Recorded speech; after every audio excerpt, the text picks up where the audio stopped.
Hi and welcome to a new episode of your medical TV show, White Coat. Today we will talk about the 21st century epidemic, which is diabetes mellitus. Almost in US now, 9% are diabetics according to the 2015 statistics. Today we will talk about the relation between obesity and diabetes as a related topic to our campaign, Obesity and Wellness. We will talk about the different types of diabetes, complications, and management.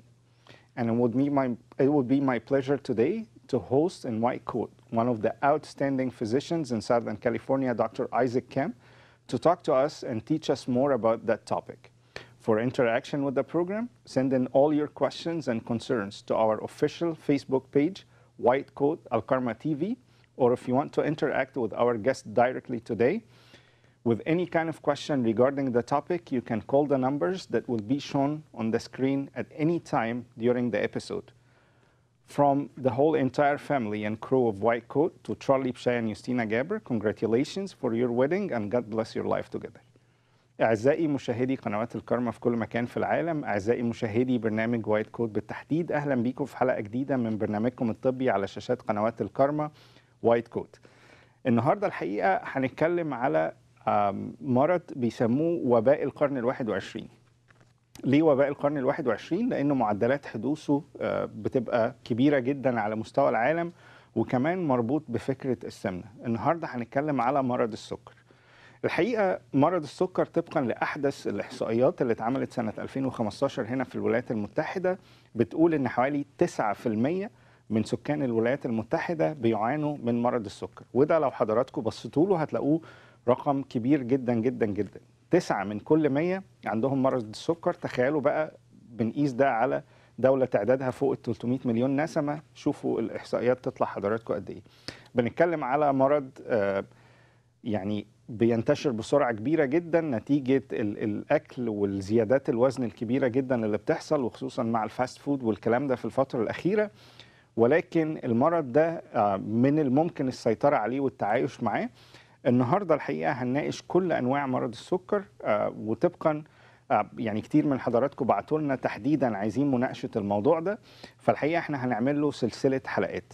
هنحاول نعمل حلقة شهريا عن مرض السكر بحيث ان احنا نتناول او نفهم حضراتكم بيحصل ازاي في جسمنا، ايه المشاكل اللي ممكن تنتج عنه. كمان هنناقش كل الأدوية اللي في السوق، كل أنواعها بما فيهم الانسولينز بأنواعها، بحيث ان احنا نوصل لحضراتكم فكرة كاملة عن مرض السكر، ونعلم حضراتكم ازاي نتعايش معاه بشكل صح جدا، ونغير المفاهيم الخاطئة اللي منها مثلا ان الانسولين هو نهاية المطاف والكلام ده كله.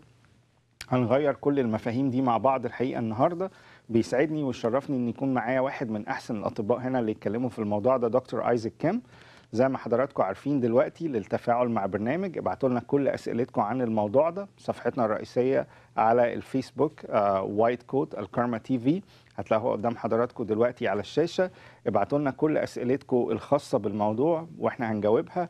لو حضراتكم عايزين تتفاعلوا بشكل دايركت ومباشر مع ضيفنا النهارده دكتور ايزاك كيم، تقدروا تتصلوا بالارقام اللي هتبقى موجوده على الشاشه في أي وقت من أوقات البرنامج، وإحنا هنحاول ناخد مكالمات قد ما نقدر. كمان هنحاول نرد على كل أسئلة حضراتكم على الفيسبوك. النهاردة هتبقى حلقة مختلفة ليا. بشكر كل كرو البرنامج، طبعا بشكر أسرتي هنا في الكرمة. أول حلقة ليا كأب، ميكيلا جريس جات للعالم، فبشكر كل عيلتي في الكرمة وكل عيلتي في وايت كوت. فعايز اقول لحضراتكم النهارده هتبقى حلقه مختلفه جدا، لانه هتقدروا تتواصلوا معانا، هتبعتوا لنا كل اسئلتكم عن المرض ده. لو حد له اسئله على العلاج، اي نوع علاج موجود في اي حته في العالم يقدر يبعت لنا. ان شاء الله هتبقى حلقه كويسه جدا، وهتبقى بدايه لسلسله حلقات السكر بشكل عام. متحمس جدا الحلقه النهارده، وان شاء الله تبقى حلقه مختلفه. ويلا بينا نبتدي فقرات برنامجنا من وايت كوت.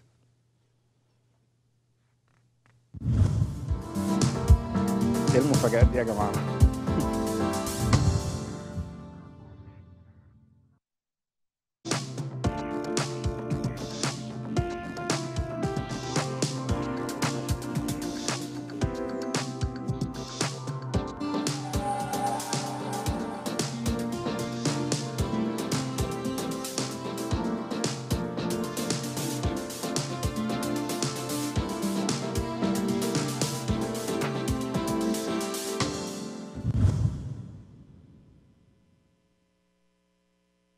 Are you tired of being overweight? Do you suffer from diabetes? Do you suffer from hypertension? Do you suffer from obstructive sleep apnea? Do you suffer from hypercholesterolemia? Have you suffered from heart attacks in the past? Strokes in the past? Are you tired of being ostracized in public? Well, I have a solution for you. Robotic bariatric surgery. This can completely change your life. I'm Dr. Bobby Bascarow. I'm a robotic bariatric surgeon. I do robotic weight loss surgery, which can completely change your life. I offer 3 different types of surgeries that can completely change your life. The sleeve gastrectomy, the lap band, and the Roux-en-Y gastric bypass. One thing that's very unique about our program is that we have a dietitian, and you will get counseled on what to eat, what not to eat, and how to optimize the utilization of your tool for good weight loss.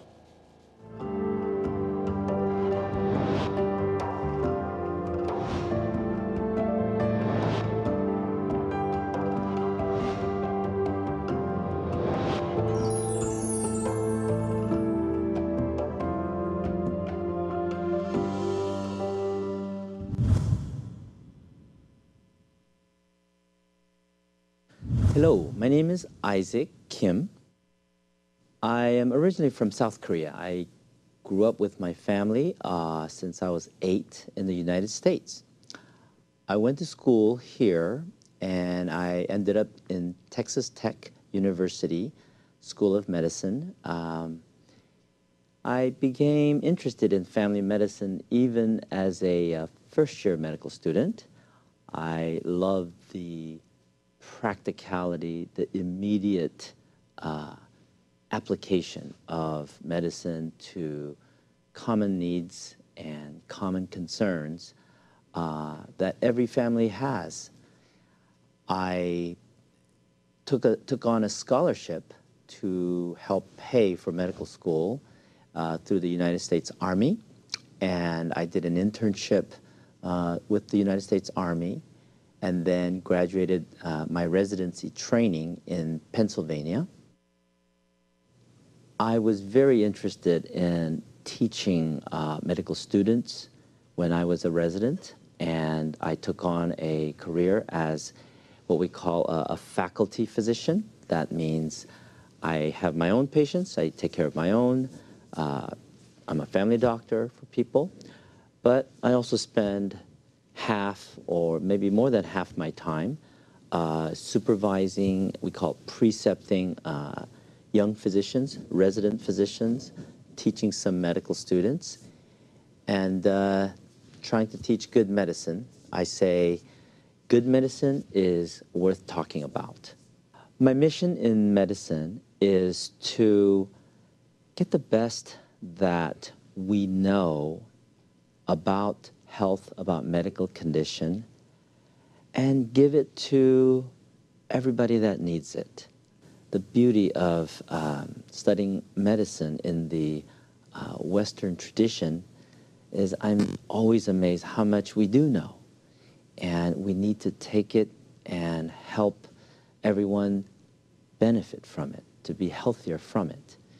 My vision for my patients is, I think that most people, good or even excellent prevention is within their reach. And I would like to play some role in then getting good prevention, preventive measures, and preventive lifestyles. As the old saying goes, an ounce of prevention is worth a pound of cure. My personal hobbies, I have 3 children. They're teenagers. I spend a lot of time with my wife and mostly hang out with my children. I attend a church, so I'm pretty committed to my church. I have a dog. I love my dog. And every chance I get, I try to do a little exercise. Right now, I'm trying to bicycle and maybe balance it with walking my dog. But probably my favorite sport of all time is tennis, and I try to at least keep up with that. I give credit to Jesus Christ. I think without the gospel that changed my life, it gave me hope. It gave me meaning, purpose, and an explanation for understanding this world, understanding myself, understanding other people, understanding history, and also understanding where things are going, what the future holds. It's completely changed my life. And so I thank Jesus Christ and him above all.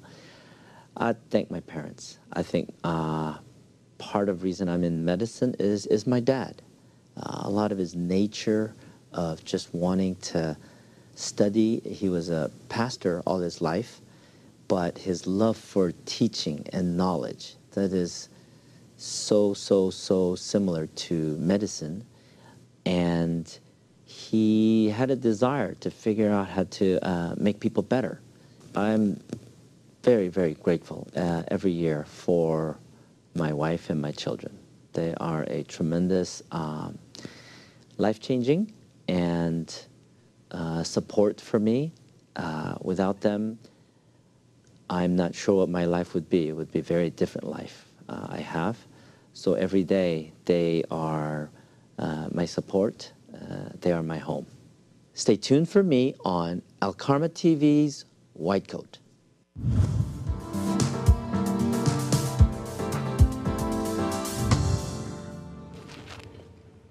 اهلا بحضراتكم مره تانية. الجزء الرئيسي النهارده في حلقتنا زي ما اتفقنا هنتكلم على مرض السكر. هنعمل سلسله حلقات بدايتها النهارده هنتكلم فيه عن كل حاجه، هنتكلم فيه عن اسبابه، هنتكلم فيه ليه بيحصل، ايه اللي بيحصل في الجسم، المشاكل بتاعته، ازاي نقدر نتعايش معاه ونفهم انواع الادويه والعلاجات اللي موجوده في السوق وازاي نقدر نستغلها بالشكل الصحيح. It would be my pleasure and honor in White Coat to host for the White Time Dr. Isaac Kim, who's one of the outstanding physicians in Southern California.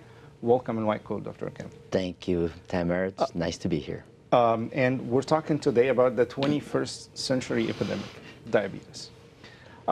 So in the beginning, would you explain to our audience the definition of diabetes? What is diabetes?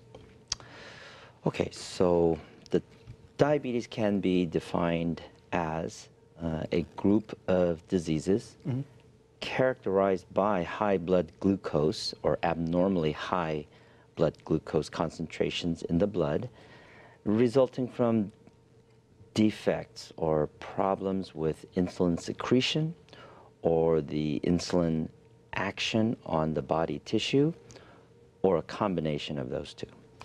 So the problem would be either on the secretion, on the factory itself, or the way the body utilizes the insulin, or That's both correct. of them. That's correct. So how is, since obesity, especially diabetes type 2, related to obesity specifically, how is the obesity related to diabetes, and why we call it the 21st century epidemic, according to the statistics? So I think as the next slide shows here, we see that there is a very high prevalence or occurrence of obesity in the population. And we also see with increasing age, the increasing prevalence of it's on the screen now. Diabetes. So what that tells us is the age shows you how the genetics with aging is a big factor. Okay. I believe, okay. Slide 4. Yeah, we can go to the next slide. The next slide shows different ethnic groups have different degrees of obesity, might have to do with something genetic, but also that culture's habits, and especially their diet. And then the next slide, this really illustrates at least United States data. Over time, from 1994 to 2015, the growth in the proportion of the population that meets obesity definition, but at the same, in a parallel way, the growth in the percentage of people who have diagnosis of diabetes So you see that by 2015, a vast majority of the states, especially southern, have greater than 26% obesity, and then diabetes, parallel to that, greater than 9%. So it's almost 1 out of 4 obese or overweight, and 1 out of 10 has diabetes. The diabetes is correct. The obesity, I believe it's even beyond that. I think it depends on whether you want to, where you want to do the cutoff. But if you do overweight, it's the majority of the population. If you do obese, I believe it's something in the, something like that, 25% or something, maybe up to 30, 40%. And from your perspective, like, why do we see variation in ethnic groups? Is it like lifestyle, cultures, the way we eat? Yeah, I think the conclusions are it's a combination of something genetic, something unique within different ethnic groups. And then sometimes there's obvious factors of different ethnic groups where their eating habits, their eating culture is clearly a factor. So it has to be both of them interacting, and then the resources available in those cultures, etc. And if we go over some numbers to see the crisis in making that we have today, that's why we call it the 21st century epidemic. That's right. So if we think of, even in the United States, you know, greater than 9%, that's a stunning figure, especially if you go backwards and see that it was maybe half of that at a certain point in time. If we keep in mind that diabetes is probably the #1 most serious chronic lifelong disease, costing not just the most healthcare dollars, but it costs in terms of mortality, cause of death, contributing to death, and then costing the most amount of illnesses, so hospitalizations, worsening of health overall. It is by far the #1 and the most serious chronic disease we are faced with. And then you have this growing at the rate it has been growing. Right. This has to be a top healthcare priority for every individual, every country, every health system looking at this. I guess we should try to clarify a little bit here. Impaired fasting glucose is just that fasting. You take a measure of the sugar, and it is impaired. As you referred, there is even a difference between the cost of medical care for people who have diabetes versus for people who don't have diabetes as well. Like, it's very expensive to get diabetes as the... That's right. I think at the bottom there's a nice figure. The average annual cost, this is U.S., I believe, for those with and without, huge difference in the amount of personal expenditure for these people. So it's also very, very time-consuming. They've got to spend so much of their personal resources, time, transportation, time off from work, etc., and then money out of pocket as well. So it's truly a costly condition that they have to deal with. And I wanted to just clarify the fasting glucose for people out there. That's just that morning fasting, or if you've not eaten for 8-10 hours. And then there's this impaired tolerance of glucose, which usually you're challenged with a oral drink of glucose, and then your body has this response in 1-2 hours. And so both figures suggest these are people heading into diabetes. Right. And I think the cost, according to 2012 statistics, in a country like the U.S., is $132 billion as a cost of medical care. Yeah, and that doesn't mean much to many public, you know, much of the public, but bottom line is it's extremely expensive, even as a national healthcare cost figure. Okay. الحقيقة سؤالي الأولاني لدكتور كام عن بما ان احنا بنتكلم على مرض السكر، ايه هو تعريف مرض السكر عشان الناس تقدر تتعرف وتفهم على ايه هو طبيعة المرض. قال لي انه المرض ده هو عبارة عن انه معدلات السكر في الدم او الجلوكوز في الدم، عشان نتكلم بشكل علمي دقيق، بتبقى عالية جدا نتيجة مشكلة في حاجتين: يا اما افراز الانسولين من البنكرياس نفسه، يا اما انه الاعضاء بتاع الجسم ما بتقدرش تستخدم السكر بالشكل المظبوط نتيجة انه المستقبلات اللي موجودة فيها ما بتبقاش مظبوطة، او الاثنين مع بعض. فيا اما هو المشكلة في مشكلة افراز الانسولين نفسه، او المشكله في الاعضاء اللي في جسمنا ما بتعرفش تستخدم الجلوكوز نتيجه المستقبلات بتاع الانسولين الموجوده فيها ما بتبقاش شغاله كويس. سؤالي الثاني ليه كان ايه هو العلاقه سنس الكامبين بتاعتنا او الحمله اللي احنا عاملينها عن السمنه، ايه هي العلاقه بين السمنه ومرض السكر؟ الحقيقه في سلايد حلوه جدا بتوري العلاقه ما بين السمنه ومرض السكر، وهو استعرضها بشكل كبير جدا. سلايد 3 بتقول انه كل ما زادت معدلات السمنه عند سن معين، لو زي ما حضراتكم شايفين، يا ريت كمان في البوينتر نحط من بعد سن ال40 لسن ال49 سنه بتبتدي تزيد نسبه مرض السكر جدا. كمان من سن ال50 ل59 زي ما حضراتكم شايفين المرض الخط الاحمر هو السمنه، واللي جنبه الاحمر الخفيف ده مرض السكر. شايفين حضراتكم زيادة معدلات السكر جدا من سن ال60 لل69 تقريبا، المعدلات بتتضاعف بشكل كبير جدا.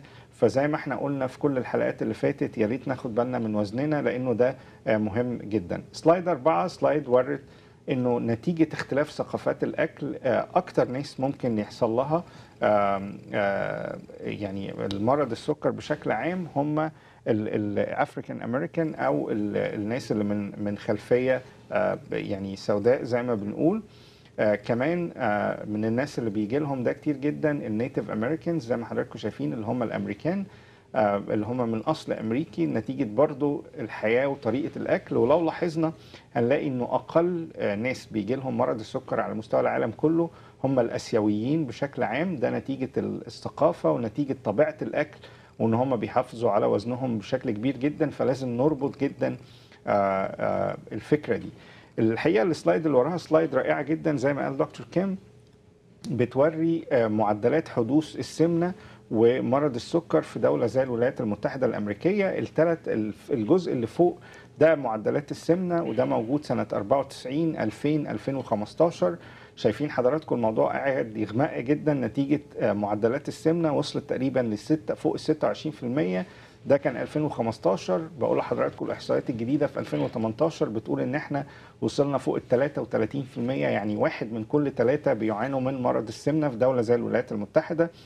السلايدز اللي تحت بتوري مرض السكر زي ما حضراتكم شايفين. مرض السكر في 94 و2000 و2015. 2015 تقريبا هو اكبر معدلات لسنه فيها مرض السكر، وده مرتبط كتير جدا بالسمنه زي ما حضراتكم شايفين. بقت تقريبا 9% من سكان دوله زي الولايات المتحده بيعانوا من مرض السكر نتيجه يعني مشاكل في الاكل، في ثقافه الاكل. الفاست فود انتشر، فده كله بيبقى شيء سيء جدا. الحقيقه كمان دكتور كيم قال نقطه مهمه جدا: تكلفه علاج السكر في دوله زي الولايات المتحده الامريكيه 132 مليار دولار. يعني زي ما انا بقول لحضراتكم دايما بقربها لذهن حضراتكم، قد الاحتياطي النقدي لدوله زي مصر 4 مرات. دي تكلفه بس العلاج هنا. في 13 ل 14 مليون امريكي بيعانوا من مشكله السكر الصايم زي ما بنسميه بيبقى عالي، و35 مليون اللي هو زي ما دكتور كيم قال الفرق ما بين الجلوكوز توليرنس، اللي هو بياخد السكر بياكلوه 50 جرام ويشوفوا الجسم بتاعه بيتعامل مع ده ازاي. So back to go ahead. So is it okay we just capture the key point on that? Obesity has a very, very tight relationship. Yeah, if you want to give a clear message to the audience, please. Yeah, so obesity and diabetes are not the same, but the obesity is a clear risk factor that will increase the likelihood of the development of obesity in people. Therefore, it is a major target of intervention. So trying to avoid becoming obese. And if you are obese, figuring out a way to change your lifestyle, primarily your diet, in turning it around, trying to lose the weight, trying not to gain further weight. This has to be a major priority for all peoples out there. Now, if you have diabetes, this is becoming a critical issue. That's our message number one today. That's right. زي ما قال دكتور كام، بوجه رسالة لكل المشاهدين اللي بيشوفونا انه زي ما شفتوا حضراتكم في علاقة كبيرة جدا ما بين السمنة وما بين مرض السكر. السمنة من الحاجات اللي بتزود حدوث معدلات مرض السكر عند الناس، فنصيحته لكل الناس خلي بالك من وزنك، حاول ما تزيدش كمان وزن، وحاول دايما تخلي بالك من طريقة الأكل اللي انت بتاكلها، لأنه هتأثر عليك بشكل كبير جدا. زيادة معدلات الوزن بتأثر بشكل كبير جدا على حدوث مرض السكر، مش هي من الحاجات اللي بتؤدي لده. So Dr. Kim, what are the different types of diabetes and pre-diabetic conditions that we have today? So let's start with a brief comment on type 1. We used to call it juvenile onset diabetes. So it's typically people who develop diabetes at a younger age. You can develop it as a young adult, adolescent, sometimes a little bit older adults, but it's most commonly onset at a juvenile or pre-adult age. Okay. It is only a small percentage, something in the 5 to 10% of all cases of diabetes. But let's say the types first, then we can go like one by one. Okay, And type 2, this is what we used to call adult onset diabetes. And so by far, most of adults who develop diabetes, it is type 2. Okay. I'm sorry, type 1 is characterized by an insulin deficit. So immediately they need to get on insulin for treatment. So the factory is not producing. Right. The production is essentially not there or not enough. So type 2 is the adult onset. So historically we call this adult onset. We now know that the most common diabetes in pediatrics is type 2. Wow. And there it is again. It's because of obesity. This explains the way we feed our children. That's right. The pediatrics, the children in all over the world, but definitely in the United States, have become heavier than ever before historically. So now instead of juvenile onset diabetes being the most common kind that they would ever get, it's the adult onset kind, which is heavily driven by this obesity. So there's a resistance component as the primary problem, the resistance to insulin. I'm sorry. And then there is some other subtypes that people might need to be aware of. The pregnancy-associated diabetes, gestational diabetes mellitus. And then we touched on it earlier, the pre-diabetes or impaired fasting glucose or impaired glucose tolerance. And this is considered to be sort of a stage that precedes adult onset type 2 diabetes, and with time, the more time goes by, in the majority they become or they slide into type 2 diabetes. Then metabolic syndrome is a phenomenon where if you are obese, then you have prediabetes or type 2 diabetes combined with other problems. So blood pressure is elevated, cholesterol is abnormal, and some other phenomenon in the body. Sure. And then it's important to recognize that certain medications, they either cause an insulin resistance problem or they also stimulate obesity, and through that way. some of those like classes. And we'll be going over all of these. Okay. Thank you so much. أنا سألت دكتور كام كمان دلوقتي إيه هي أنواع مرض السكر اللي موجودة أو مسبباته. قال لي في مرض السكر النوع الأول زي ما حضراتكم جزء منه عارف إنه في مرض السكر النوع الأول ده بيحصل عادة في الأطفال بنسبة 5%. وده بيبقى المشكلة في إفراز الأنسولين نفسه اللي طالع من البنكرياس. الحاجة التانية إنه النوع التاني وده بيحصل في معظم الأحيان في الكبار وده تقريبا بيمثل 95% من امراض السكر المتواجده دلوقتي. في كمان المرض السكر اللي بيحصل مع الحمل او اللي بنسميه gestational diabetes، وده كمان هنناقشه وهنناقش مشاكله، وهنناقش ازاي يتعالج لو حصل اثناء الحمل. في النوع الرابع كمان اللي هي بنسميها متلازمه الايض، انه بيبقى الجسم بشكل عام مش عارف يحرق كميات السكر الموجوده فيه، بيبقى ليها كرايتيريا تانية هنناقشها مع حضراتكم. وخامس نوع اللي هو مهم جدا جدا اللي بنسميه الميديكيشن انديوست، اللي هو بعض انواع الادويه اللي بناخدها، وده تقريبا 16 نوع دواء بيسبب مشاكل وبيسبب يعني متلازمه زي متلازمه مرض السكر بشكل عام، بيسبب مشاكل في استخدام الجلوكوز في الجسم، وبالتالي بيعلي معدلات السكر في الدم.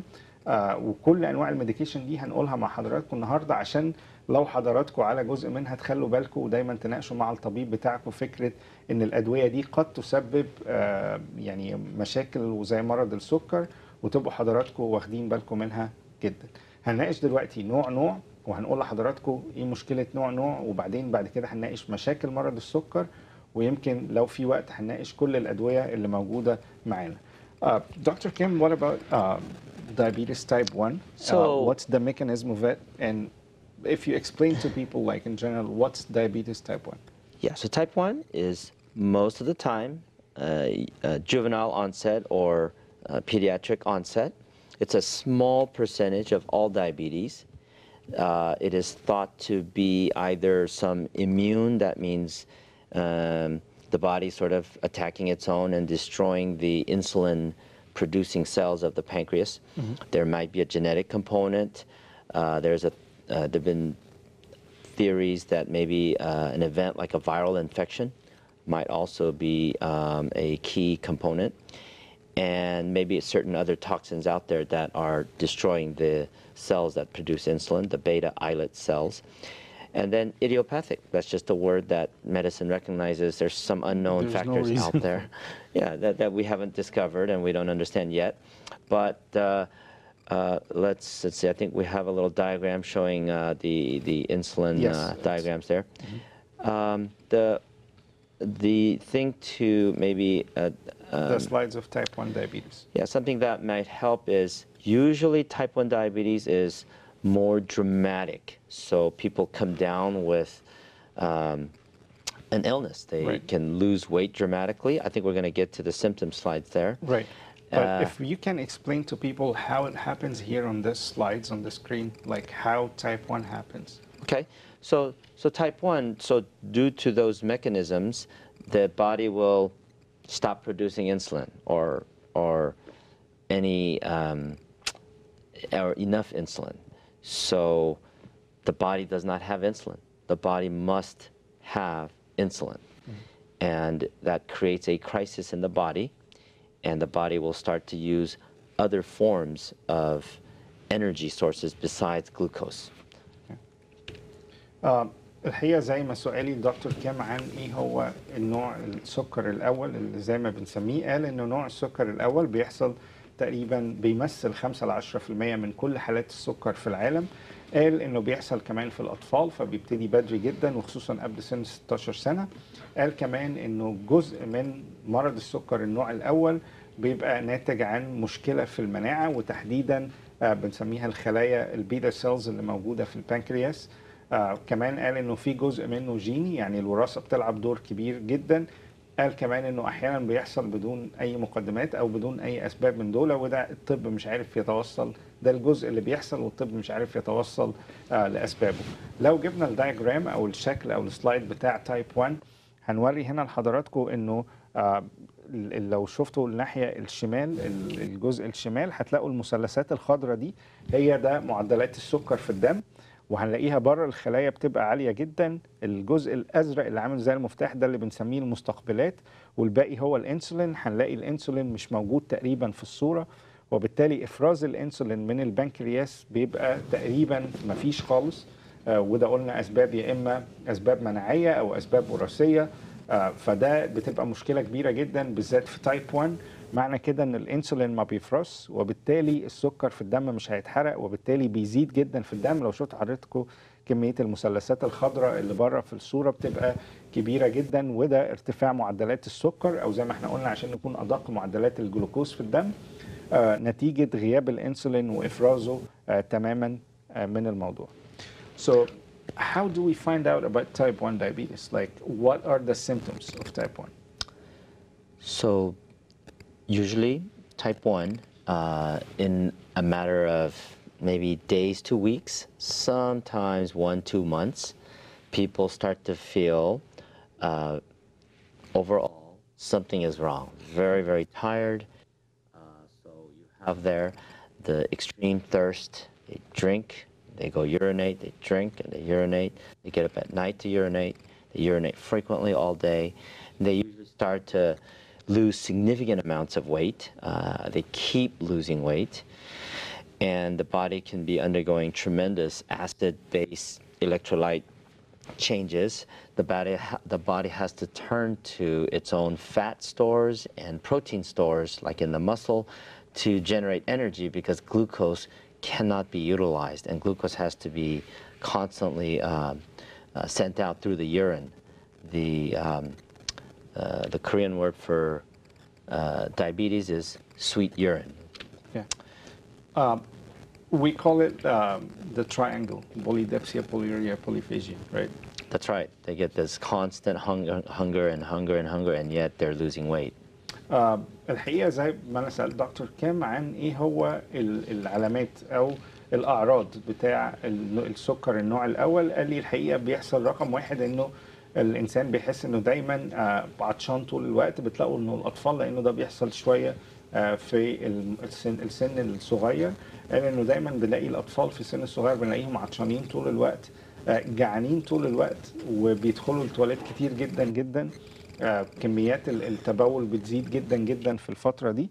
بنلاقي كمان برغم ان هم جعانين وبياكلوا كتير بيدخلوا التواليت كتير، ولكن بنلاقي كمان بنلاقي فقدان في الوزن بصورة كبيرة جدا. على مستوى التحليل بنلاقي لخبطة دايما في الالكترولايتس اللي هم الحاجات الأساسية بتاعتهم، الصوديوم والبوتاسيوم، الحاجات دي كلها بتبقى فيها مشاكل. بنلاقي كمان حاجة اسمها معدلات بنلاقي حمضية الدم بتزيد جدا، بيبقى في درجة حموضة في الدم عالية. بنلاقي حاجة اسمها أجسام كيتونية بتبقى موجودة، وبتبقى كمان موجودة في البول بشكل كبير جدا. فلو حضراتكم كل أب وكل أم يخلي باله دايما من الأعراض دي، انه دايما الطفل هيبقى عطشان على طول، جعان على طول، بيدخل التواليت على طول، وبرغم انه بياكل كتير هنلاقيه بيفقد كميات كبيرة من الوزن. مشاكل اللي بتبقى موجودة قلنا في الصوديوم والبوتاسيوم ممكن تعمل له دايما مغص في بطنه، تعمل له مشاكل في عضلاته، دايما عنده كرامبات في عضلاته وحاجات كده. كل ده ناخد بالنا منه انه بيبقى مقدمة لمرض السكر النوع الاول. هناخد بريك ونرجع مع حضراتكم تاني عشان نكمل فقرات برنامجنا النهاردة من وايت كود. So to add to that, they're usually very ill. They usually break.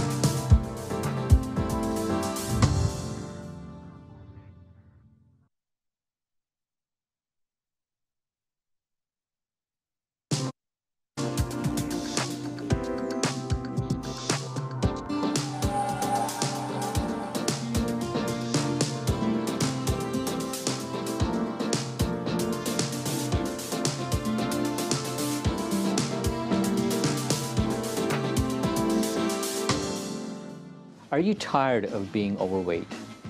Do you suffer from diabetes? Do you suffer from hypertension? Do you suffer from obstructive sleep apnea? Do you suffer from hypercholesterolemia? Have you suffered from heart attacks in the past? Strokes in the past? Are you tired of being ostracized in public? Well, I have a solution for you: robotic bariatric surgery. This can completely change your life. I'm Dr. Bobby Baskerau. I'm a robotic bariatric surgeon. I do robotic weight loss surgery, which can completely change your life. I offer 3 different types of surgeries that can completely change your life: the sleeve gastrectomy, the lap band, and the Roux-en-Y gastric bypass. One thing that's very unique about our program in that we have a dietitian, and you will get counseled on what to eat, what not to eat, and how to optimize the utilization of your tool for good weight loss.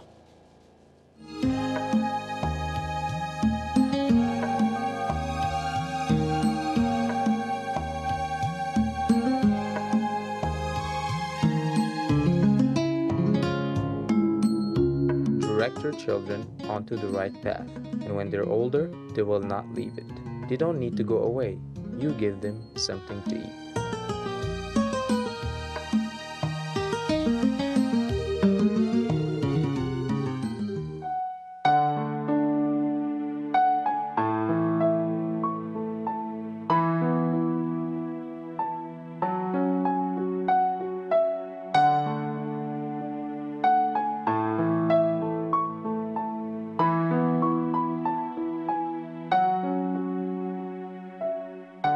Our God is an awesome God. He has given us so much. Family, friends, a roof over our heads, food on the table, and His greatest gift ever, His only begotten Son, crucified for our salvation. Isn't it time to give back? Alkarma TV, millions for Christ.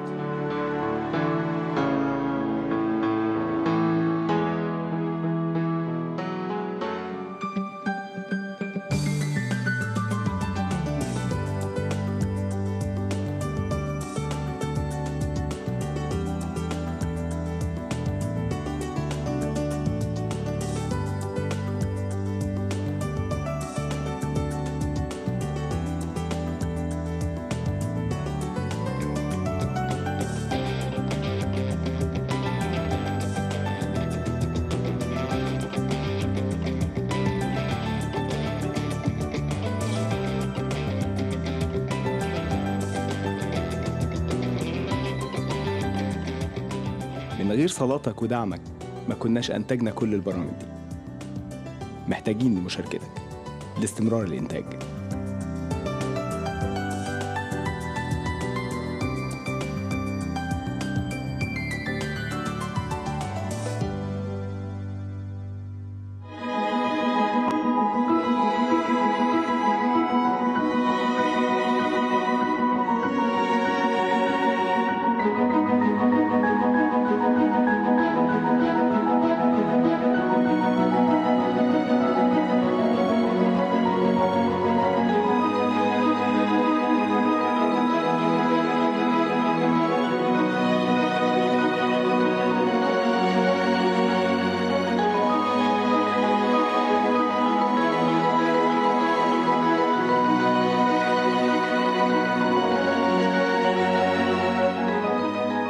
Truly I say to you, whoever believes has eternal life. I am the bread of life. They don't need to go away. You give them something to eat.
اهلا بحضراتكم مره تانية في حلقتنا النهارده من وايت كوت عن مرض السكر. بنعتذر لحضراتكم عن العطل الفني البسيط اللي حصل، وهنرجع نكمل مع حضراتكم. ناقشنا مرض السكر النوع الاول، ناقشنا اعراضه، واللي قلنا ان لازم كل اب وكل ام ياخدوا بالهم من الاعراض المبكره دي اللي قد تحدث في اطفالهم.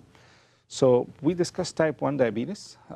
You told us it's 5 to 10%. Let's talk about the most common form of diabetes, type 2. That's right. So this is most of the burden, and this is what we should focus on primarily. This is thought to be a combination. There can be some insulin deficiency, especially with time, but it is primarily driven by a resistance to adequate insulin in the body. So sometimes the body compensates by even creating more insulin, but it's not responding. The tissue is not responding, and it's taking in the glucose, but not well and not adequately, not efficiently. So what are the symptoms of type 2 as well? Or if you can explain to us on the graph here for type 2 diabetes, like what happens in the body?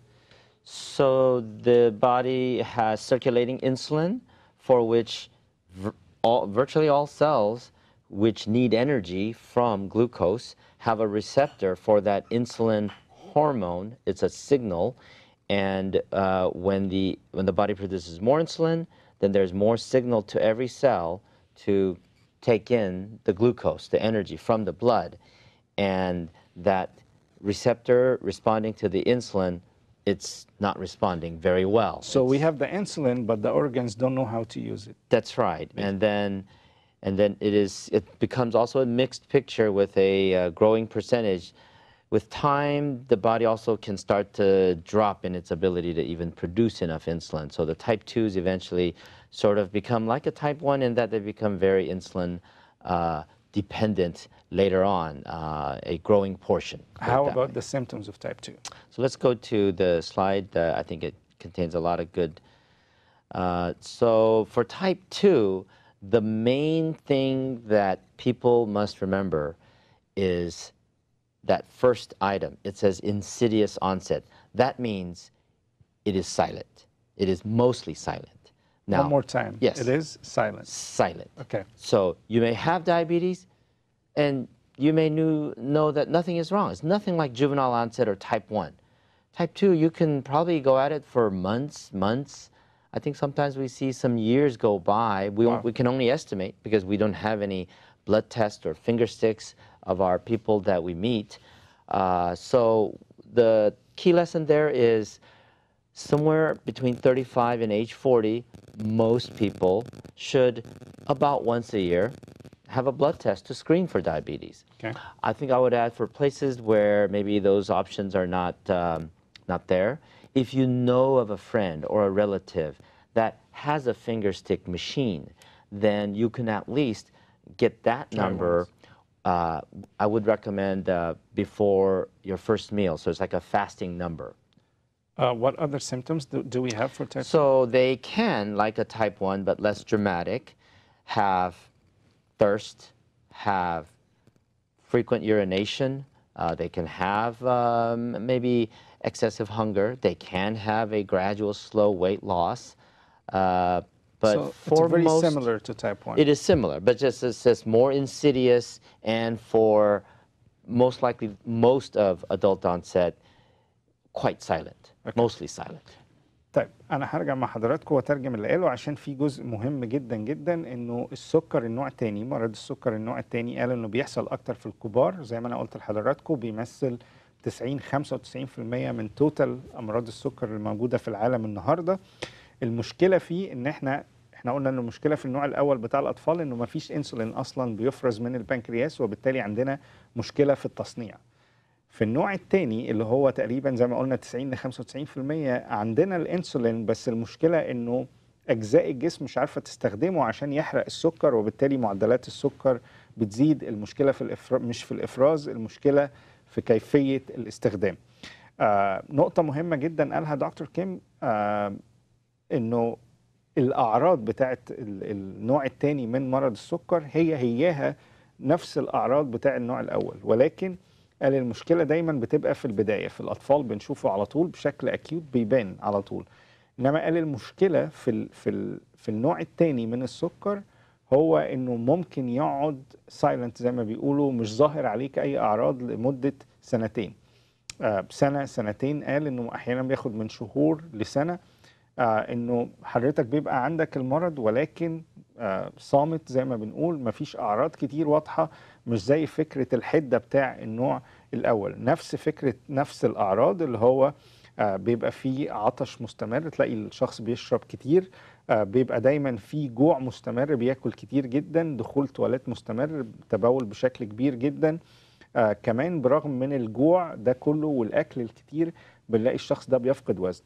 يبقى بنقول لكل اعزائنا المشاهدين، اذا بتفقد وزن، بتعطش كتير، بتاكل اكتر من الطبيعي، بتدخل التواليت اكتر من الطبيعي، فكره التبول بشكل كبير جدا وبكميات كبيره جدا من البول، تبتدي تحاول او تشك في فكره وجود مرض السكر. هتكلم مع حضراتكم دلوقتي مين هم الناس اللي لازم يتعمل لهم سكريننج بدري، او الناس اللي عندهم قابليه ازيد من غيرهم ان يجي لهم مرض السكر. So Dr. Kim, for diabetes type 2, what are the risk factors? Whom are the people needs to be screened more often? So this is very important for people to hear this message. If they have an immediate family member, so your parents, your brothers and sisters, and sometimes it's possible that your child has diabetes before you. So that immediate family member history of diabetes, then you are at a higher risk of developing diabetes. So that maybe instead of just age 35 to 40, prior to that, you should consider Screening. once a year screening. Okay. And then the older you are, the more you are likely. There was a graph earlier that we showed. Right. That equals 50 to 59. So once you are passing 40s and then into 50s and 60s, this is very important that every year you check your sugar, whether you have risk factors or not. Okay. And then we've sent a lot of, we've emphasized on the obesity point. Okay. If you have obesity, kind of like if you have family history, it doesn't mean you will get diabetes. I don't think you should be overly frightened. But you are more likely. The more obese you are, the more likely you are to have diabetes. And physical inactivity, so this is rampant. I don't exercise every day myself, but I try in little ways at work. But physical inactivity is a major contributor.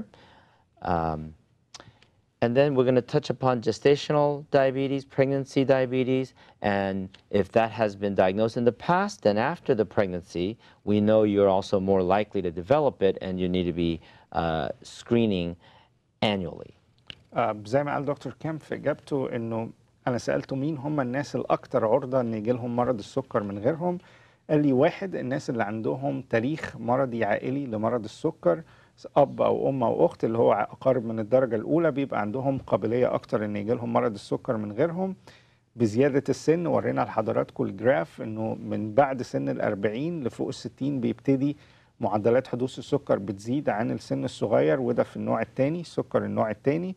كمان السمنه، وبنقولها بقالنا حلقات كتيره جدا بنناقش السمنه ومشاكلها، ده احد مشاكل السمنه.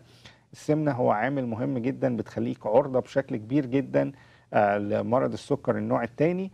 وعايز اقول لكل الموجودين او اللي بيشوفونا، اذا محيط وسطك اكتر من 38 بوصه زي ما بيقولوا، بتبقى عرضه اكتر للسكر من غيرك. فكل الناس بتقيسها بالبوصه، هجيبها لحضراتكم بالسنتيمتر.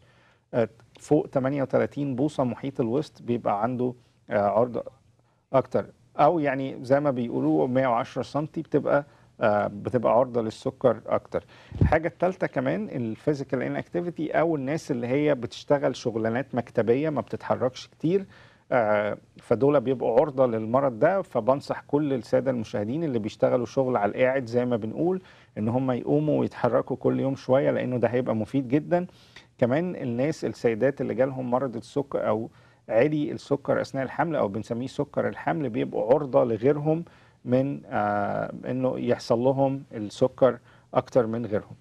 كل الناس دي لازم يحصل لها نوع من السكريننج، انه مره واحده في السنه، بناشد حضراتكم بالذات الجروبس دي، مرة واحدة في السنة نعمل تشيك لمعدلات السكر في الدم عشان نتأكد إنه إحنا ماشيين على التراك السليم زي ما بنقول.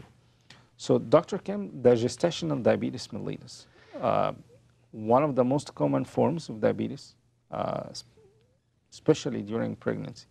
So what about gestational diabetes? That's right. A small percentage, depending on risk factors, something from maybe 2% to upwards, maybe 5%, depending on population, obesity, etc. So a small percentage of pregnant women develop diabetes during pregnancy. It has to do with the hormonal and other physiologic changes of pregnancy. And this is one of the reasons why a woman needs to get good regular checkups throughout pregnancy, and it is screened for in all pregnant women. And in fact, we screen for it very early in those with extra risk factors. If they have been diagnosed by the screening test during pregnancy, then it is very closely managed. A lot of women can manage with just diet, good diet control and frequent finger sticks, but insulin and sometimes pills are used to get a good control to avoid complications to the baby, harming the baby, and also complications with the pregnancy, the process itself, the delivery, and other complications that the mother can experience. I have a question here on Facebook that was sent to White Coat. 36 years old, female, she's pregnant, 32 weeks, and she has gestational diabetes. She's taking insulin, and she's asking if it has any side effects on the baby.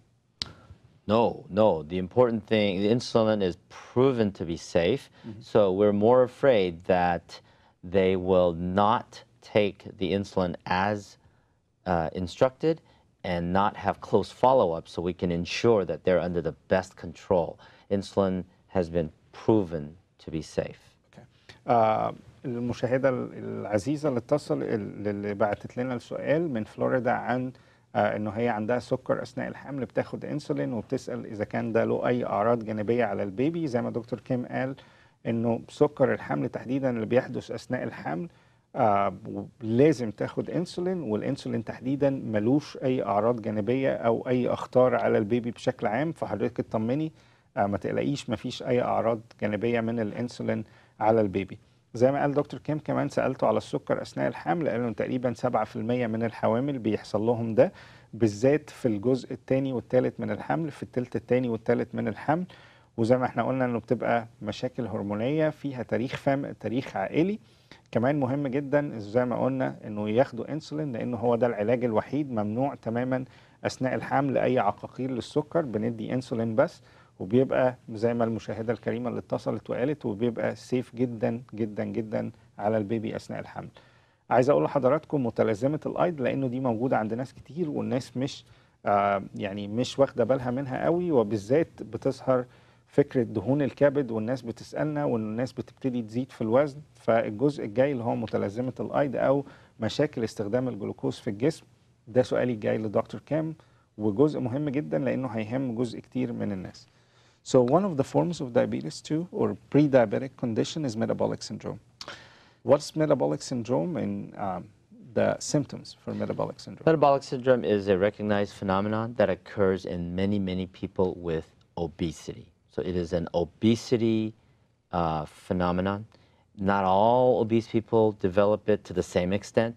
So the more obese, the more likely to have this syndrome. That means multiple features that are abnormal in the body, which result from the obesity. So it is an obesity problem. Okay. And these people have that insulin resistance. So there it is, obesity leading to more and more diabetes development.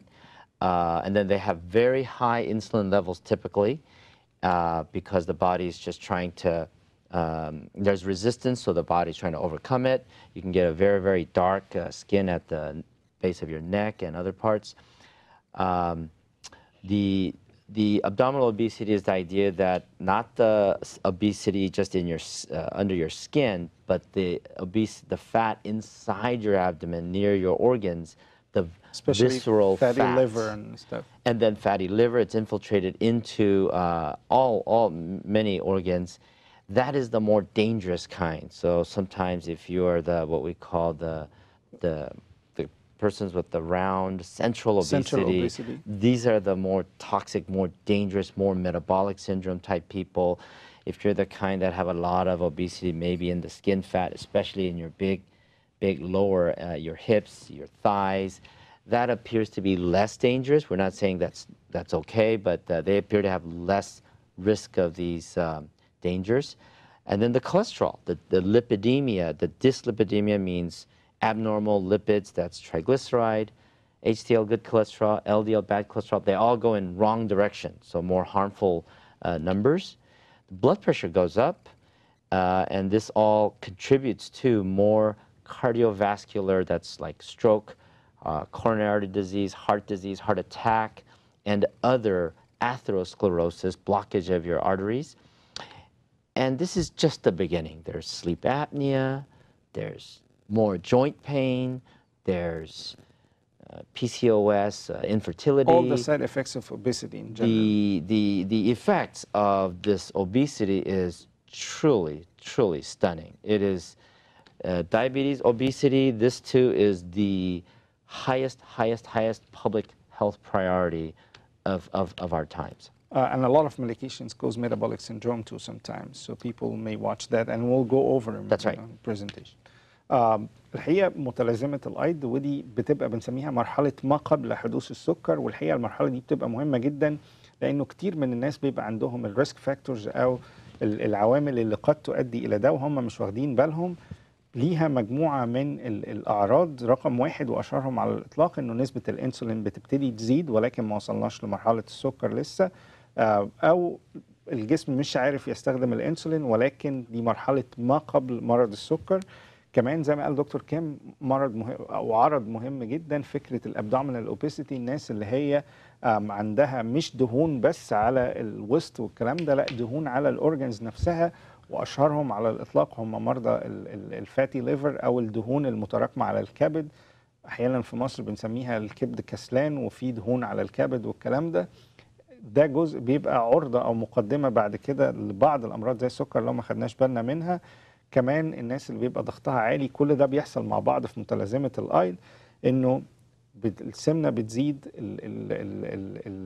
بعض الدهون بتتجمع حوالين بعض الأعضاء، بيبقى أرقام الترايجليسرايد أو الدهون الثلاثية والدهون منخفضة الكثافة بتبقى أعلى من الطبيعي، بيبقى عندهم كمان الضغط بتاعهم أعلى من الطبيعي. الخمس عوامل دول لو جمعوا مع بعض بنسميها متلازمة الأيض أو الميتابوليك سيندروم، ودي بتبقى فاكتور كبير جدا لبعض أمراض القلب والجلطات. فمهم جدا إن احنا دايما ناخد بالنا من الحاجات دي. الجماعة اللي دايما زي ما أنا قلت عندهم معدلات الدهون حوالين الكبد وأرقام الدهون الثلاثية والدهون منخفضة الكثافة وضغطهم عالي، الثلاث حاجات دول ممكن يعملوا بعد كده ريسك فاكتور كبير جدا للسكر. لازم نخلي بالنا من الكلام ده. اتكلمنا على معظم انواع السكر، النوع الاول، النوع الثاني، السكر اثناء الحمل، الميتابوليك سيندروم، كل الكلام ده اتكلمنا عليه. نيجي لنقطة مهمة، ازاي نشخص مرض السكر. So Dr. Kim, we talked about different kind of diabetes and pre-diabetic conditions. The important question now, how we diagnose. That's now right. we knew like the symptoms and everything. That's right. How we diagnose That's the right. diabetes and pre-diabetic conditions. That's right. So The methods of diagnosis. you can do it by, I think we have a slide there, revised diagnostic criteria. The FPG is fasting plasma glucose. That the normal, many people would accept as 95, but 100 is fine. And if the fasting, generally the morning when you wake up and not eat or drink any calories, you can have water. I generally say black coffee, tea without anything in it is fine. If you are 100 to 125, then we call that pre-diabetes. And then if you're 126 and anything above, that is criteria for diabetes with the caveat that you repeat it one more time. Or you could repeat it with another method of diagnosis. So OGTT is oral glucose tolerance test. It's a 75-gram drink of a type of a sweet sugar, sucrose, and those are the cutoffs there. I believe it says it right there, 2 hours after the drink while sitting and resting, not walking or exercising.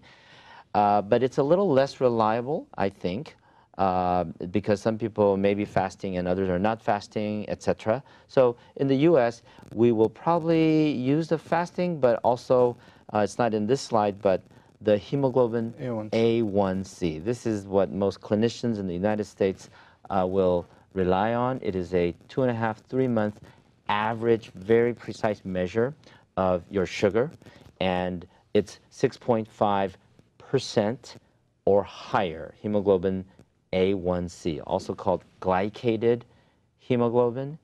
And if it is 5.7, 5.8% to 6.4%, that's the pre-diabetes level. I happen to have that. So I am definitely checking that every year with my primary doctor to see, am I starting to creep closer, and how do we get on top of this?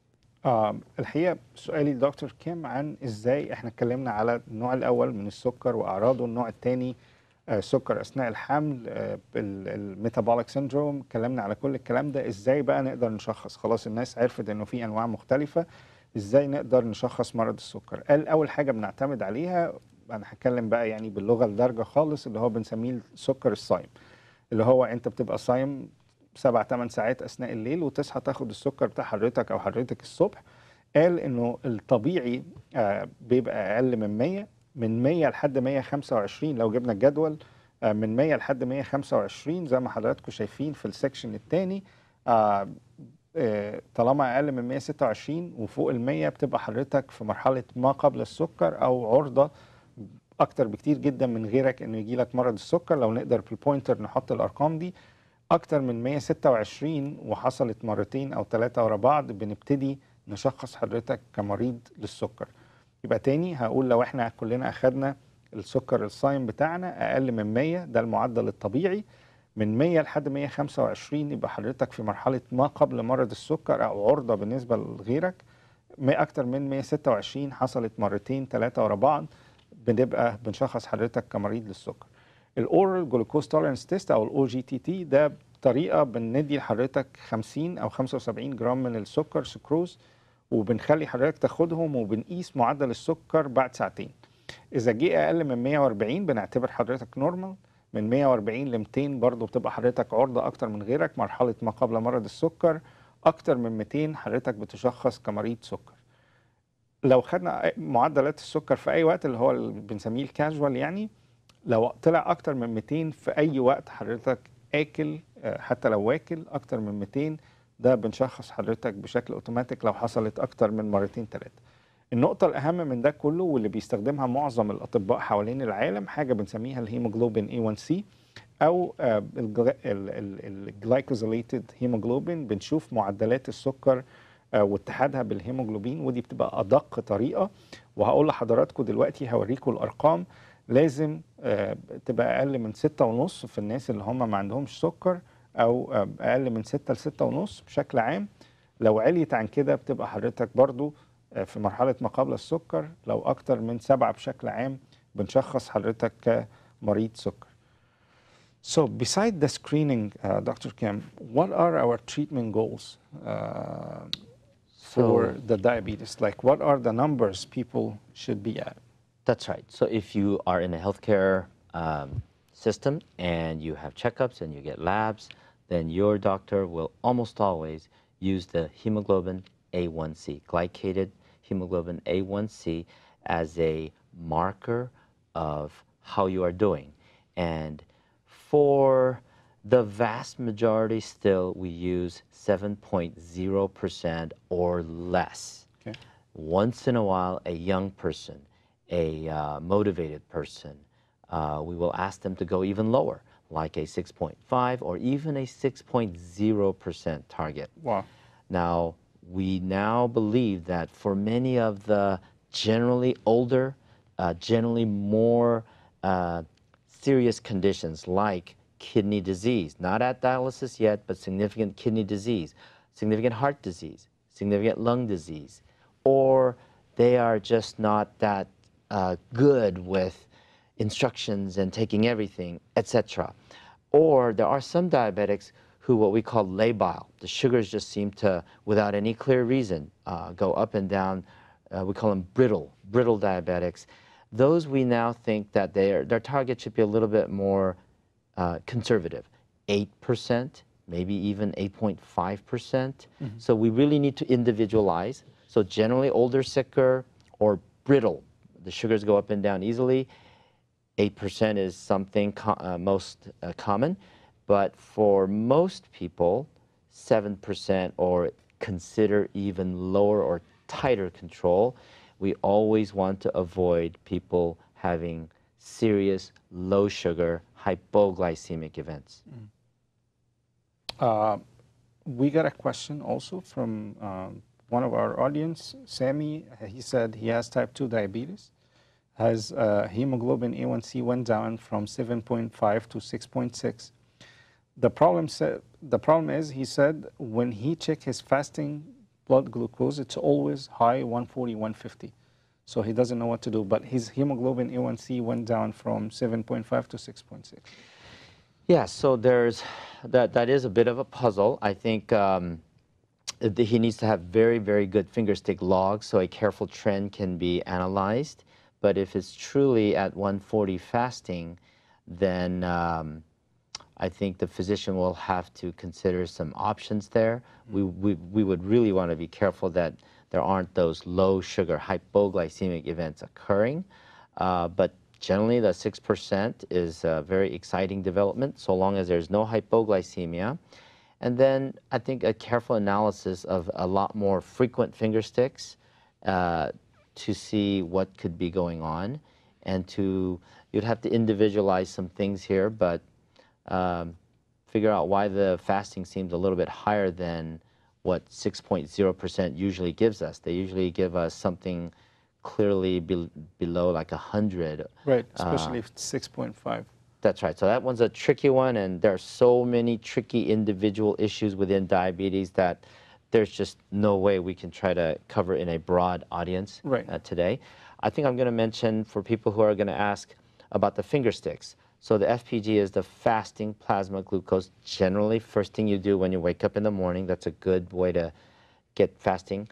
If you are below like about 100, maybe 110, that's considered pretty good in general as a consistent pattern. And then maybe 120, even 130 might be a target for the older, sicker, or the brittle, those who change their sugars blood sugars too quickly. And then the peak PPG, postprandial glucose, that means following a meal. So we generally say 1 to 2 hours after the meal is finished. And if you're below 180, maybe, again, a little variation on that, that's considered your body's doing okay with the after-meal sugar control issue. And I'm going to add another thing. That blood pressure target, there is some controversy. We've gone to more of a 140 over 80. But there's a little wiggle room. But the bottom line is, for diabetics, controlling the blood pressure well is probably as important as controlling the sugar well. This is a major study conclusion, and so it's important not to forget to go after the blood pressure control. So your first message diabetics today is to control weight, control blood pressure. That's your second message. Well, for the diabetics, controlling the blood pressure, controlling the sugar and the blood pressure should have probably equal priority. Okay. But the weight will help with both. Right, Yeah. right. So they have to keep their LDL under 100 too? And That's right. So it's recommended that for most diabetic patients that they take a cholesterol medicine. We call that a statin. And a lot of my patients ask, well, I don't have heart disease. Why? Or you said my bad cholesterol is not that bad. Most experts would say that controlling it early with a statin is far more beneficial than whatever side effects or whatever theoretical risks to the liver or otherwise might be there in long term. So people are way too hesitant to take these cholesterol statin drugs. If you have diabetes, most people should be on a statin cholesterol drug. الحقيقة سؤالي برضو المهم جدا لدكتور كيم كان عن ايه هي الارقام اللي احنا عايزين نوصل لها، ايه هي الاهداف بتاعتنا لو حضرتك مريض سكر او حضرتك مريض سكر، ايه هي الارقام اللي حضراتكم المفروض توصلوا لها، ودي انا قصدت اجيبها النهارده عشان الناس تبقى عارفاها. قال لي رقم واحد انه السكر الصايم ما بين 90 ل 110 لا يتعدى ال 130 باي شكل من الاشكال، وخاصة لمرضى السكر، ودي اول جزء معانا. الحاجة التانية الهيموجلوبين A1C اللي اتكلمنا عليه، وده بيعرفه كل مرضى السكر، اللي هو التست اللي كل 3 شهور لا يتعدى اقل من 7% باي حال من الاحوال. في احيانا كمان الناس اللي بتحب تاخد سكرها بعد الاكل، حتى لو حضرتك لسه واكل حالا وخدت السكر بتاعك خلال ساعة او ساعتين، المفروض السكر في جسمك لا يتعدى ال 180 مللي جرام بر ديسيليتر زي ما احنا شايفين. المفروض كمان مرضى السكر، وقال انه ده شيء مهم جدا لازم يحصل لكل مريض سكر، انه ضغطهم لا يتعدى ال 130 او 140 على 80 بالكتير، لانه قال انه الاثنين مع بعض ممكن يعملوا كل امراض القلب والجلطات والحاجات دي كلها. فمهم جدا ان كل مريض سكر ياخد باله من ضغطه، مش من ضغطه بس، ياخد باله من معدلات الكوليسترول في جسمه، الدهون منخفضة الكثافة في كل تحاليلكم ما تزيدش عن 100، ولازم الناس تبقى عارفة تقرا تحاليلها وارقامها ايه واهدافها ايه، لانه ده مهم جدا. الدهون الثلاثية ما تزيدش عن 150 باي حال من الاحوال. واخيرا الدهون عالية الكثافة بنحب انها تزيد عن الرقم 40، لانه دي الدهون المفيدة في جسمنا وبنحب نشوفها فوق 40. من فضل حضراتكم تاخدوا الارقام دي كريفرنس، كحاجات انتوا عايزين توصلوا لها، كاهداف توصلوا لها الفتره الجايه. The last thing we'll teach our audience today about is what are different kind of medications that can put them in metabolic syndrome or pre-diabetic or diabetic stage. Yes, I think let's just say that some medications may contribute to development of diabetes or even weight gain. So I think I'm just going to highlight from that slide we have steroids for sure, glucocorticoids. Once in a while, people have to take them for different conditions, and just be aware your sugar is going to go very high. And then maybe the antipsychotic, not all, but most of them. And they also can cause a lot of weight gain, like I said. Antidepressants. But the antidepressants, I just don't want to panic anybody. Just depends on the type, but really that one depends on the type. Many of them do not. And all the others listed here, I'm probably less certain about the HIV antiretrovirals. They may, but a lot of these other medicines, they have some influence, but certainly people should not stop these medications because of that diabetes angle. They just need to be screened and monitored. What number is the slide? This is number 22. 22. الحقيقة سؤالي برضو عشان حضراتكم تبقوا عارفين انه بعض انواع الادوية ممكن تزود معدلات السكر في الجسم، ممكن تخلي حضرتك عرضة بشكل كبير جدا لمرض السكر. جبنا لستة من الانواع الادوية دي زي ما قال دكتور كام. بعض الناس اللي عندهم ايدز طبعا كل الادوية اللي بتستخدم في المجال ده بتزود الوزن بشكل عام وبتخلي الشخص عرضة اكتر للدايابيتس. كل الناس اللي على antipsychotic medication اللي هي امراض زي البايبولر سكيزوفرينيا الكلام ده، بعض انواع الادويه المستخدمه بتعمل بتزود معدلات السكر في الدم او الجلوكوز، وبالتالي بتسبب بعض امراض السكر. بعض امراض الضغط بتعلي شويه نسبه الجلوكوز، ويمكن انا هحط الادويه دي النهارده على صفحتنا على اساس حضراتكم تعرفوا ايه هي. اهم من ده كله الناس اللي على بريدنيزون او جلوكوكورتيكويدز، كل اللي هم عندهم أزمة، عندهم أي مشاكل بشكل عام. الجلوكوكورتيكويدز أو البريدنيزون بيزود الأعراض السكر بشكل عام. كمان الناس اللي على مضادات اكتئاب، بعض أنواع مضادات الاكتئاب بتزود الوزن بشكل عام. عندنا 16 نوع من أنواع الأدوية بتزود الوزن، بتزود معدلات السكر، بتخلي حضراتكم عرضة أكتر للسكر. عشان كده عايز حضراتكم لو على أي نوع من الأنواع دي من الأدوية تناقشوها مع الطبيب الخاص بتاعكم. Dr. Kim, at the end, I want a clear message today for the diabetic people in the first episode of our series about diabetes? For those without diabetes, the emphasis is prevention. If you are 35 to 40 or older, you should more or less once a year be screened. If you have risk factors like obesity or family history, or if you have a coexisting condition like hypertension, I hope that you will take prevention of diabetes very seriously. Obesity and diet, this is the big one. And many people don't believe that they can do it, and this is a problem. And I just want you to know you need to reach out, ask for information, and there are many people and resources that can help you lose weight and other things. If you have diabetes, then weight becomes foundational. So there's a program coming up on bariatric weight loss surgery. If our patients cannot lose significant amounts of weight, this is highly recommended. I would not say surgery is for everybody, but you cannot do the weight loss, which is so critical, and so we ask them to seriously consider surgery. You must never run out of medications or insulin. A lot of our patients do that. They don't feel so bad when they run out, and they leave it there. They don't go back. This is extremely dangerous. You need to always be on your medications and regular checkups. Quick last message about insulin, because a lot of diabetic patient has they freak out when they hear insulin.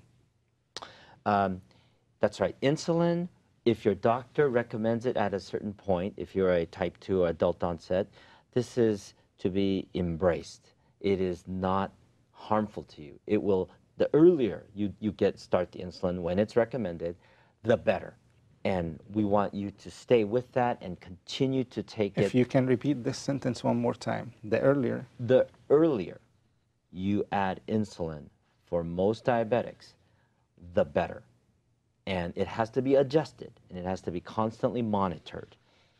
And I think most people know, but diabetes is the most serious silent disease, silent killer that we have in primary care. And to take it lightly is our biggest problem with our patients. They don't understand that just because they don't feel bad, that why are you so worried? Your numbers are not showing that you are well controlled. So your diabetes, your hypertension, usually that goes along for most people. Take it very seriously, and if you do the right thing for life, you can prevent so much. This is what gets me excited. I'm going to add one more thing. Tobacco and smoking. This is not acceptable if you are a diabetic. It's not acceptable for non-diabetics. But if you have diabetes, it is so dangerous. We cannot emphasize this enough. I tell my patients, I don't think I can keep being your doctor if you're going to keep this up. So that's a very high priority. Just stop that, whatever it takes, and then get on to the control of diabetes. And smoking too, you told me about smoking. Smoking should be stopped with diabetics. Smoking, all forms of smoking. الحقيقة كذا مسج رائعين جدا هلخصهم بسرعة. رقم واحد، الوزن كنترول بتاع الوزن مهم جدا لمرضى السكر. الحاجة التانية، لو حضرتك على دواء اوعى ان انت ما تاخدوش، تاخد الدواء بتاع حضرتك او حضرتك بشكل يومي، لانه ده مهم جدا. اخواتنا المدخنين، وبنقولها كل حلقة، من فضلك بطل تدخين، وخصوصا مع مرض السكر والتدخين كومبينيشن قاتل جدا، ممكن يسبب لحضرتك مشاكل كتير جدا. نقطة مهمة لكل البيشنتس اللي بيخافوا من الانسولين، زي ما دكتور كيم قال، كل ما نضيف الانسولين بدري كل ما ده حماك من كومبليكيشنز او مشاكل كتير قوي. فكلمة انسولين لما تسمعها مش نهاية المطاف، بالعكس. دلوقتي كل الترندز اللي ماشيه في العالم بتقول انه احنا نضيف الانسولين بدري شويه بيحمي حضرتك من مشاكل كتير جدا. بنتمنى لحضراتكم الصحه. دي كانت اول حلقه في سلسله حلقاتنا عن السكر. هنعمل حلقات تانية طبعا هنتكلم فيها على كل حاجه. Thank you so much, Dr. Kim. It was very educative. It was our pleasure and honor to have you. Thank you, Tamer. الحقيقه كمان عايز تاني ابارك لحد من اسرتي في وايت كوت هنا، تشارلي بشاي ويستينا جابر. ألف مبروك على الجواز، ربنا يبارك حياتكم، والحقيقة ربنا يديكم حياة سعيدة إن شاء الله. بشكر لحضراتكم حسن الاستماع. الأسئلة اللي جت هحاول أرجع لها على الفيسبوك وأجاوبها، وبنوعدكم بحلقة جديدة الأسبوع الجاي إن شاء الله من وايت كوت.